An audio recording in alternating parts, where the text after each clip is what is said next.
चाहती हैं कि घर में कलेश ना हो।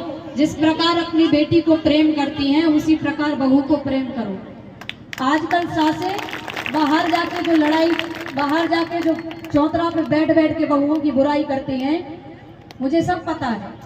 जो बहुओं की बुराई आप करती है ना, जिन लोगों से करती हैं, पड़ोसियों से करती हैं, जब बुढ़ापे में आप हाथ पैर नहीं चलेंगे ना, तो वो पड़ोसी आपकी सेवा नहीं करेंगे, आपकी बहू आपकी सेवा करेगी।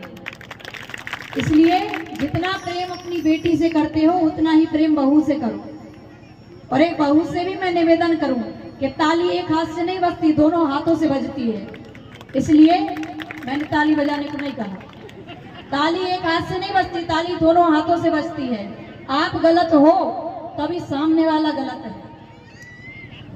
बहुओं से भी मेरा निवेदन है, जितना प्रेम आप अपनी माता को करती हैं उतना ही प्रेम सास को करें। कभी भी ना उसे भड़काएं बेटे के खिलाफ, क्योंकि आप उसके जीवन में आई, उससे पहले उसकी माँ उसके जीवन में, क्योंकि उसकी माँ ने उसे जन्म दिया है, बचपन से उसे पढ़ाया लिखाया। बुखार आया तो रात रात भर जागी। बहू को कोई अधिकार नहीं बनता बेटे से अलग करने का माता को। इसलिए अरे बहू और सास तो ऐसी हो कि लोग कहें, चिड़े लोग, ईर्ष्या करें कि अरे सास बहू हो तो उन जैसी हो। बन के दिखाओ तो ऐसे बन के दिखाओ कि पूरे मोहल्ले में आपके में कोई ये ना कहे कि वो सास बहू इतनी लड़ती हैं। लोग कहें तो ये कहें कि सास बहू हो तो उन जैसी हो। लगता ही नहीं है कि सास बहू है, माता और बेटी लगती है।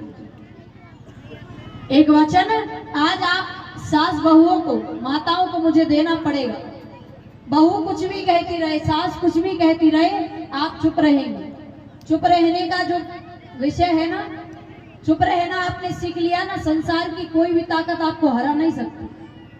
केवल सामने वाला कुछ कह रहा है, डांट रहा है, सास डांट भी रही है, 2 जूते भी लगाए ना वो भी सहन कर लो, क्योंकि बचपन से उसने उसे बेटे को पाला है। वो माँ है, अगर 2 जूते भी मार रही है ना वो भी सहन कर लो, लेकिन उल्टा उसे कुछ मत कहो।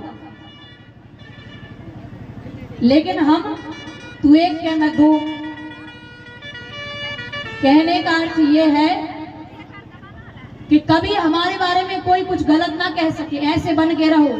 तो मुझे वचन दो आप सब कि घर में ऐसे रहोगी कि आपके बेटे को भी गर्व होगा कि मेरी माँ ऐसी है और मेरी पत्नी ऐसी है। ऐसे बन के आप रहो।